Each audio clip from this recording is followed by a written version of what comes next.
But I would like to start with something completely different. Here is a sentence by Adam Smith.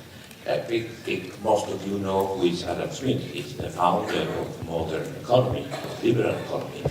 Before his book on the wealth of nations, which is the most famous book of Adam Smith, he wrote another very important book, which is called The Theory of Moral Sentiments. He writes, how selfish soever man may be supposed, there are evidently some principle in his nature which interest him in the fortune of others and render their happiness necessary to him, though he derive nothing from it except the pleasure of seeing it. You see, it's an extremely optimistic point of view. So we are happy when the other people are happy. Is it true or it's wrong? So I will show you at the beginning, there is indeed a mechanism, a neurophysiological mechanism, that indicates that this sentence of Adam Smith is correct, but there are some limits of it. So let's start with the mechanism. The mechanism I am going to talk about is called the mirror mechanism. We discovered it studying the motor cortex of the monkey. And the area which we examined, you see here the lateral view of the monkey brain. And the part, I don't have a pointer, but anyway, the part on the left where it's written F1, F2, and so on, is the motor cortex. Now we know that it's made of several areas. And one we studied in particular is called area F5. So, few words on the methods. We studied this area using so-called single neuron recording. It means that we implanted electric in the brain of the monkey. At the beginning we discovered the monkey. And we listened at the language of the neurons. So the language of the neurons is very simple. So if I put a needle in one of my nerves and I touch my hand and connect the electrical activity to a loudspeaker, you will hear tack, tack, tack, tack. If I touch stronger, it will be stronger. Tack, tack, tack, tack, tack.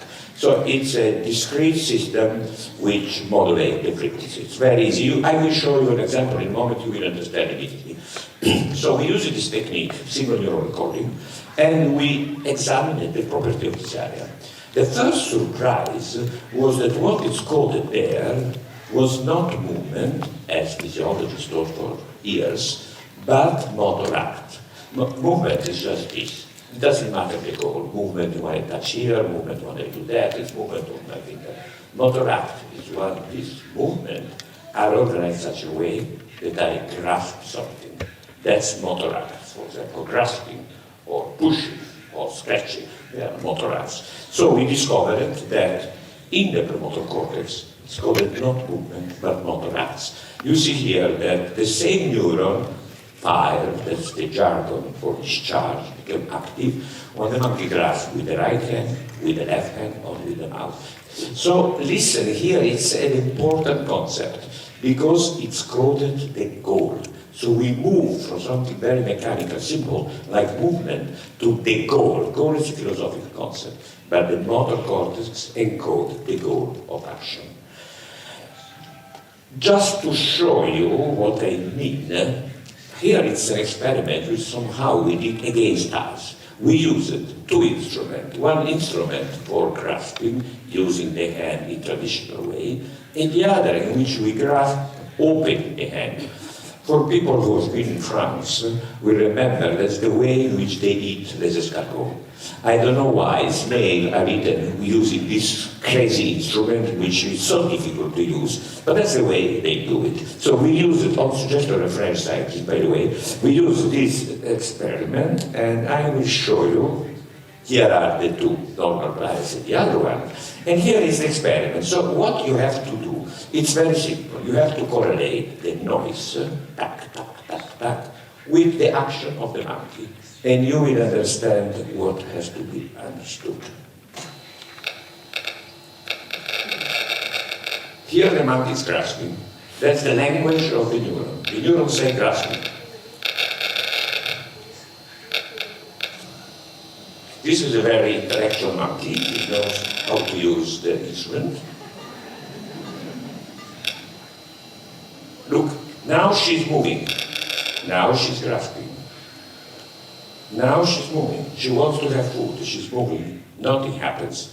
So it's only the action, it's the goal which determines the activity. And even when the instrument, it's the opposite one, it's the logical one, it's opening the hand. So the other surprises were related to the visual properties of this neuron. First, we discovered what now are called canonical neurons. What means this? So imagine I have a motor neuron, which I like that when I do precision grip grasping. Well, if I show to the monkey erasing a small object, there is a discharge. The monkey is not moving, but there is a transformation of the object into action. So it goes immediately, and there is this possibility to act without doing something complicated. This, however, was not a big surprise in a sense. We demonstrated it, but all physiologists thought that the premotor cortex could do that. The surprise is the following. Some neurons direct not when we show an interest in food or something which monkey likes, but when the monkeys saw an experimental grasping an object. Here you see in the lower row the monkey grasping a piece of food, and there is a discharge. These lines are the actual potential, those tack, tack, tack you heard before. And the upper part is an experimental doing it. And now I will show a film which is the best demonstration of mirror neurons. It's an old film, but it's beautiful. Again, the only thing you have to do is correlate action of the monkey with the noise.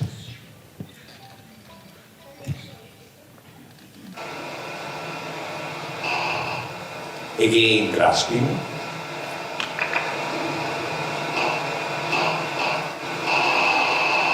Grasping. Un altro così.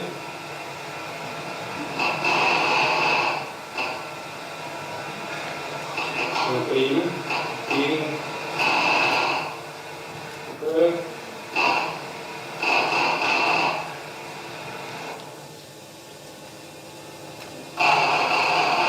That's the mirror effect. It's the same neuron.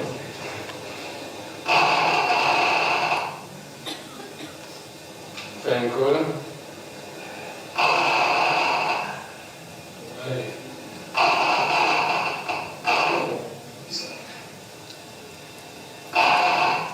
It's a kind of dialogue. It doesn't matter who is grasping.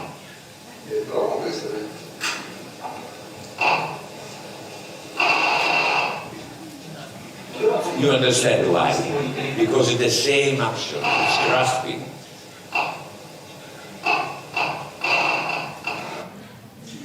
Well, some of these neurons are simple like this one, some are more complicated. For example, in this case, it's important that the breaking is made in a specific way.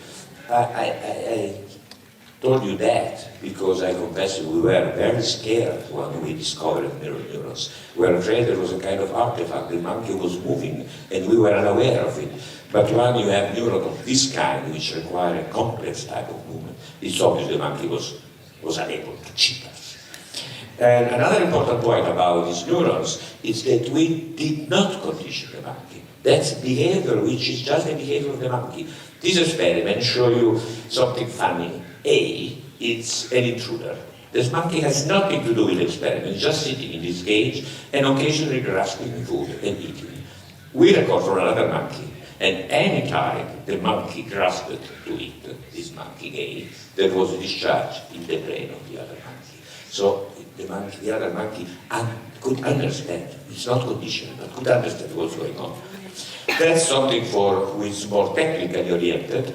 In the past, we used the classical electrodes. So you put electrodes in the brain and you record from the tip, which is a really painful technique.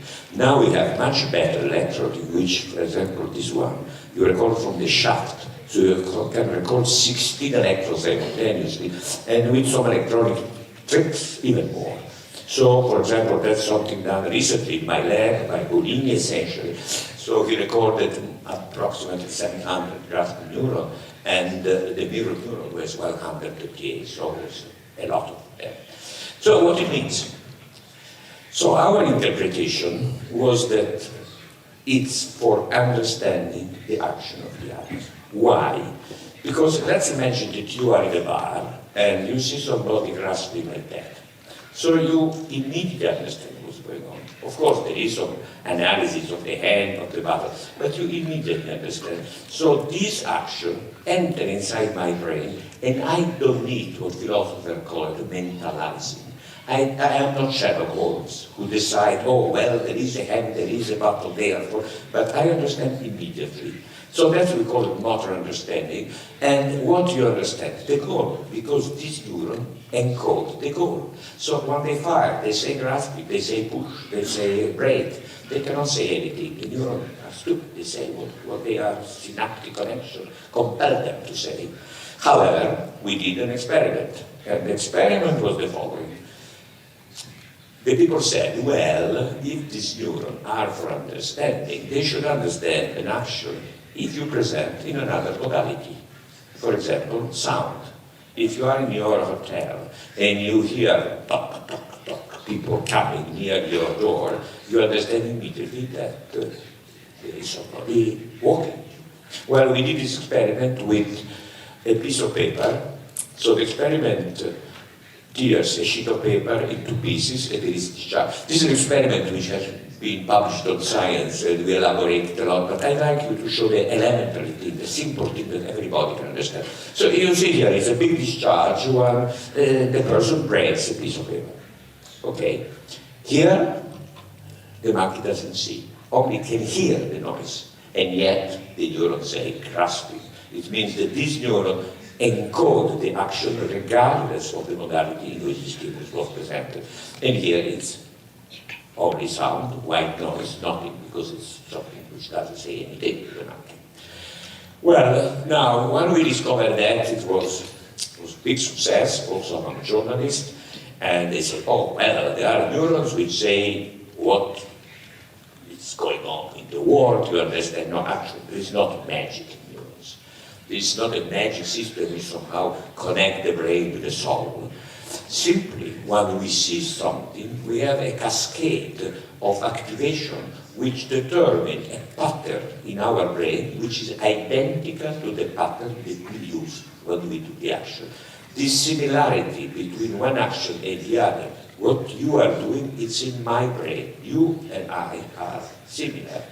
And that has been nicely demonstrated by a group of scientists in London. The leader is Roger Lemon, which recorded from the corticospinal tract. Corticospinal tract are the tract which connect my cortex to the spinal cord. So it's just one step before the muscle. And they found there is a percentage of neurons which have mirror properties. Those in red are the percentage of mirror neurons in the motor cortex going down to the muscle. However, they also found there are neurons that in the same occasion inhibit the action. So the pattern is described, but we don't move. We are not like puppets, we move when you see something because there is this inhibitory effect. Now I'd like to conclude this first part with this sentence by Marc Generot. Marc Generot was one of the most creative physiologists in France, and he wrote, the observation of action performed by other agents generated in the brain of the observer representations similar to those of the agents. This circular process from the self to action and from action to other self has the consequence that action representation can be shared by two or more people. That's the basic message, sharing by two or more people. And then he writes, this new finding have radically changed the traditional view of the motor cortex as an executive system that merely followed instruction elaborated where else.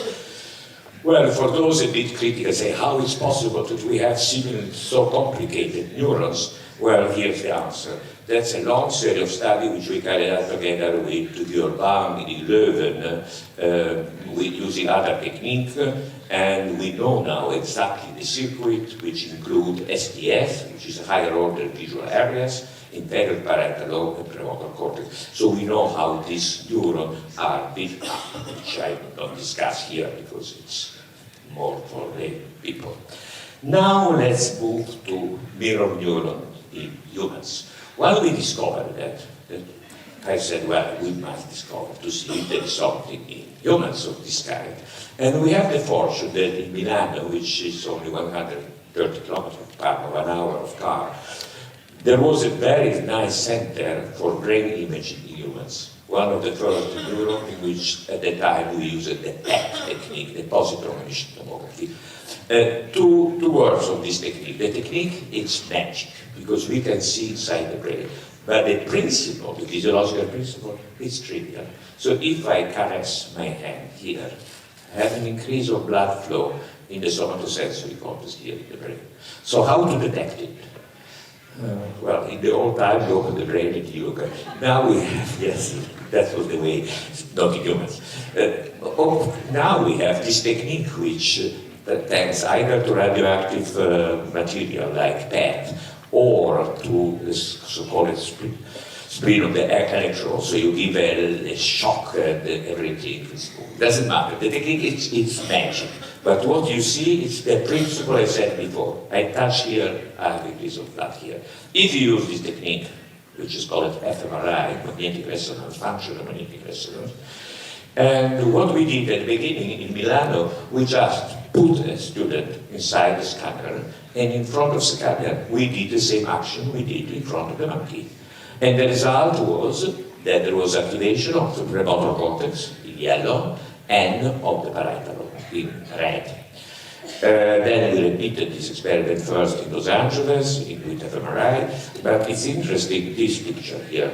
That's a meta-analysis made in Germany by Carl Zillers and his co-worker on 125 cases of action observation.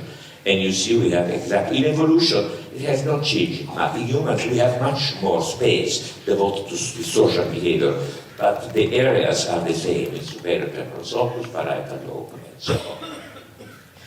Now, I think I prefer to show you now something. In the technical term, I can demonstrate you that also humans and the mirror mechanism encode the goal of the action. Now, since the time is running and I would like then to have some questions from the audience, the limit of it.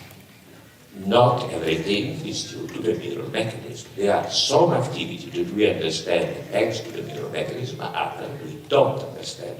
And that's very important. Now, look at this experiment here.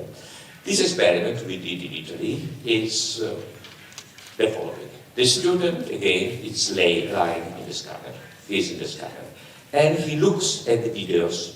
And the videos are, one set of videos are 3 species, a student, a monkey, and a dog, doing exactly the same thing. They bite a piece of food, biting. It's common to us, it's common to monkeys, it's common to... Second part of the experiment, they observe something which is specific for a species. So, for humans, eating, the sound was not there, but you can recognize what is going on by lip reading. The monkey was doing something strange, it's called lip smacking, which is an affiliative gesture. Sometimes I said also the other day in Chile, in Santiago, that when you are in a lift and you are a bit embarrassed, you look at the person, but you look away, you look again at the person, then you make a kind of smile. So when you're embarrassed, you have this behavior. When the monkey is embarrassed, you say, we are friends, but be careful. Okay, that was, and the dog was barking. So that was the 3 species-specific action results. As far as biting is concerned, if you look at these activations, practically there is no difference. So looking at the dog biting, looking at the monkey biting, especially the left hemisphere, which on that side is the left hemisphere, it's exactly the same. If I make the subtractions, it will be nothing. So we understand the action of the dog using our own motor system. We understand it and we are empathetic with him. But, listen here, in this case, the human brain, when look at this lip reading, this activation of classical language center, Broca's area, for example, this big yellow spot you see on the left hemisphere, For monkey is backing, I will explain why I think it's happening there, but for the dog, it's nothing. There is no activation of the nervous system. So how we understand the dog is barking? All students knew that the dog was barking, because it's something we don't have. In Italy, when we say barking, we say bow, bow, bow. But I don't feel anything when I say bow, bow. There is no emotion there. So it's something which only the dog knows what it is barking. And we understand the dog is barking, as a physical entity, as we understand physical law, but it's not inside ourselves. Instead, biting is common to us. There was a nice part concerning the monkey. We made the briefing of students say, what do you think the monkey was doing when it was doing lip smacking? So we have intellectual students who say, I think the monkey was talking to me. And so they are provocatory with that. Then there are more simple guys who say, well, I have food in the mouth, so they don't care. So the activation is really very small due to this group of students which thought that was a communication between the monkey and humans. Well, now let's move to the field which really became very popular. The fact that also emotions are understood, can be understood in this way. We did an experiment in France, in Marseille, because they are very good there in using odorants. So we presented, again, fMRI experiment, the students lying in the scanner, and with the tube you administer some odorants, which could be pleasant, unpleasant, or neutral. First part of the experiment. Second part of the experiment, look here. There are actors of Marseille which imitate this emotion. For sake of simplicity, I will talk by the part which was most successful was disgust. Everybody in which we injected rotten eggs odorant make this grimace, and no exception, girls, boys, old, everybody. So the first part experiment, I will show you now the result when you have this bad odorant inside your nose. And look at this part in B. There is this red spot. This red spot is the activation of a structure which we know is related to emotion. It's called the insula. And you have this nice red spot. Well, the interesting point was what happens when I see somebody which is disgusted. And here the result. You see this white spot. The red spot is the general disgust, but the white spot indicates that exactly the same voxels are activated both when I see disgust and when I feel disgust. It's an extremely important finding because it indicates that I don't understand, but I feel your emotion. And a few months after our paper has been published, a paper on pain made in London, again, University College, and they showing that the same is true with pain. So when I feel pain or I see pain in my partner, there is an activation of the same region, of the same voxels. So in other words, we share pain. It's not that we understand the pain of the other, say, oh, poor guy, he's in pain. No. It's entering inside us. And here I want to quote an Austrian-Jewish philosopher, Buber, who wrote this beautiful book, Ich und Du. And he wrote, Ich und Du is a relationship that stresses the mutual holistic existence of two beings. It is a concrete encounter because these beings meet one another in their authentic existence without any qualification or objectification. That's very important. You don't feel that the other is an object, but it's like you, if and do. And that's a fundamental question, the fundamental point. That it's very close to what Adam Smith said, but it's even more dramatic in a sense. It indicates what we have. We have a biological mechanism for that. So we and the other are part of the same community. It's not that you are something else and I can reason about you like about a thing. I think that's extremely important because now we have to think that there is a natural mechanism, but then there is a culture. in a very nice book, Baron Cohen wrote how it happened that Germans, which were cultivated, very nice people, they like music, they like art, and then they became so crazy to elect Hitler as a president. So how it's possible then? Because culture can be very dangerous. I will show you in a moment an example in a modern time. But if you try to destroy the mechanism which we have, and there is mechanism which you can do that, then you treat the other people not as a person, but as a thing. And that's a very general our culture. I mentioned the German because it's the most horrible example I have in mind. But if you think about the First War, during the First War the officer said, please occupy this hill. And 100 people were killed. And the next day it was the other army that occupied the same hill. Why there was such behavior? How is it possible the officer do not consider these people as people? Because they were peasants, and peasants were not considered real human beings. So there was a strong discrimination between aristocracy and the bourgeois, which considered themselves human beings, and the other, which was somehow intermediate between animals and so on. And that was the way in which Nazis treated and was able to make these terrible things I told you. Now let's move to something else. Imitation, because it's again something which is related to the topic I said before. Imitation was an alternative way to explain the neural mechanism. As a matter of fact, many people involved in brains in Germany are saying, no, it's essentially for imitation. The weak point for imitation was that neural mechanism is present in animals which are unable to imitate. Monkey can make grimaces, can make some mirroring, but it's not real imitation. The only species which is really good in imitation is human beings. Even chimps, even gorillas are very poor in imitation. We are able to imitate. The kids are imitation machines. So that's very important because our culture is based on imitation.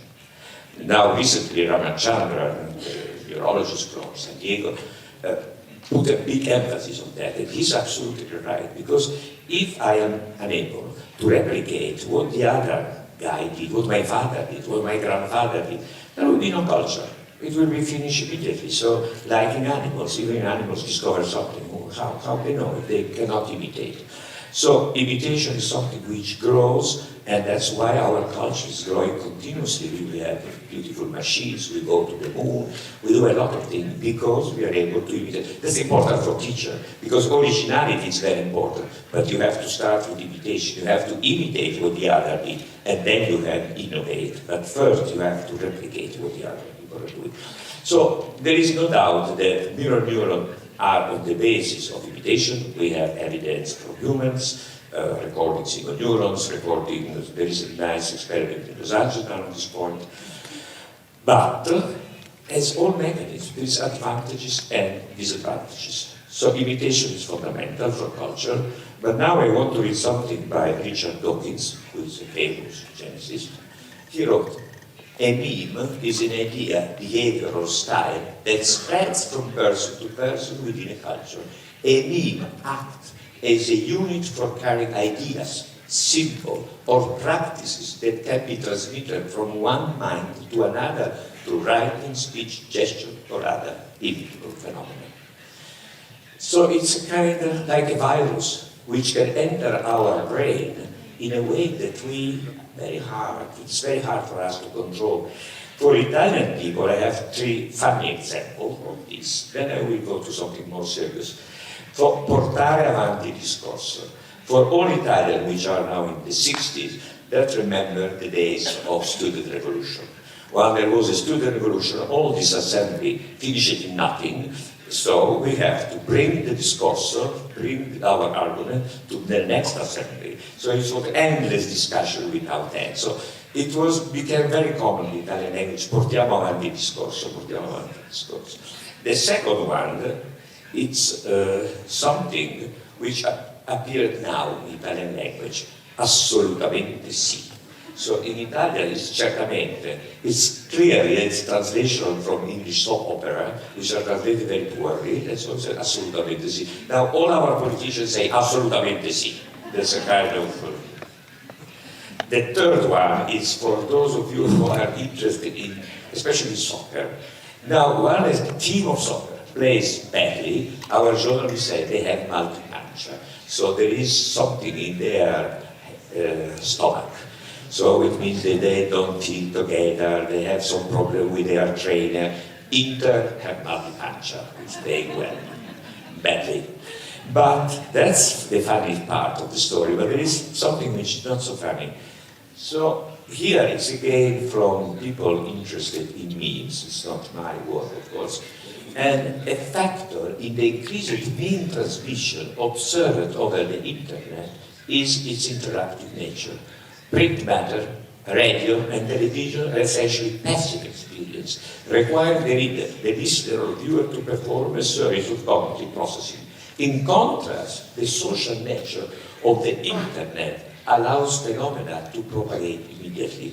That seems to be something neutral, maybe, well, but for example in Italy there is a political movement which uses this system and got 20% of vote, saying nothing, saying just triviality, that everybody is corrupted, that everybody is bad, the science is nonsense, we are just simply working because industry is paying us, all this nonsense, but repeated in blogs and blogs and blogs. So it's very similar to Goering and his capacity. Remember the propaganda, Nazi propaganda was excellent. They used radio, and at that time the people was convinced that what the radio is saying is true.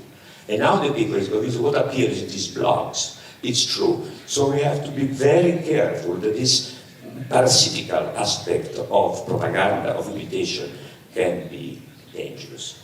I will finish, I am a doctor, I will something which is not social, but doctor, autism. I think many of you know what is autism. It's a disease which is genetically determined, which now is increasing very, very much. The symptom is essentially social communication, deficit in social communication, deficit in social behavior and in social communication. And then the third aspect, which is it's repetitive behavior, to be fixed with some idea, repetitive stuff, and so on. So this disease is very diverse. There is a spectrum, and it goes from people which have low functioning, they are called, so their IQ is very low, to people which are very intelligent, could be normal intelligent, or even more intelligent than the average. They call it high functioning. So you cannot give one single explanation. And as far as high functioning are concerned, I think there is a consensus they have broken in the development of mirror mechanisms. I don't believe the slogan, it's broken mirror neurons, because it's such a variety of symptoms that you cannot explain with mirrors, especially the low functioning, which but it's important to have an idea that there is a deficit in this capacity to organize the mirror networks. Why? Because now the idea we have about autism, most of us, is it's a genetic disease, but it's not, except for some cases, it's not really determinate. There is a propensity to become autistic. So if you make a diagnosis in the few months of life, when the kid is still small, and you increase the amount of social, of emotional stimuli, you can really improve it. Because they have a kind of, I think a good example is about language. You know that we have a period, critical period, in which we can learn language and repeat it exactly with the same accent and so on as the native. If we learn at 18, 20 and so on, it's very difficult. Maybe they are technique, but essentially the people who learn at 18, 20 speak Italian with Italian accent, if it's French with French accent and so on. Why? Because there is a critical period in which our brain is susceptible to learn languages, to imitate perfectly the language. So the same is with our social life. Now we are convinced the first month of life are crucial. So if the mother, the father, the family provide the kids with sufficient emotional stimuli, social stimuli, communicative stimuli, the kid grows well. So some kids can grow well even if they are little stimuli of this kind, because they are not susceptibility to autism. But if somebody has been born genetically with this propensity to become autistic, it's not enough to have a good mother. You must have the help of the doctor or therapist and so on. So the crucial thing is to be clear that we must make diagnosis very early. And now the trend is also back to our study is to see that there is many motor deficit in autism. And these motor deficits are on the basis of difficulty of communication and on difficulty of understanding others. And so that's the path how to improve this. I don't want to discuss now why it's increasing the autism. But I think the positive aspect is that if diagnosis is made early, the effect of therapist is very good. Thank you.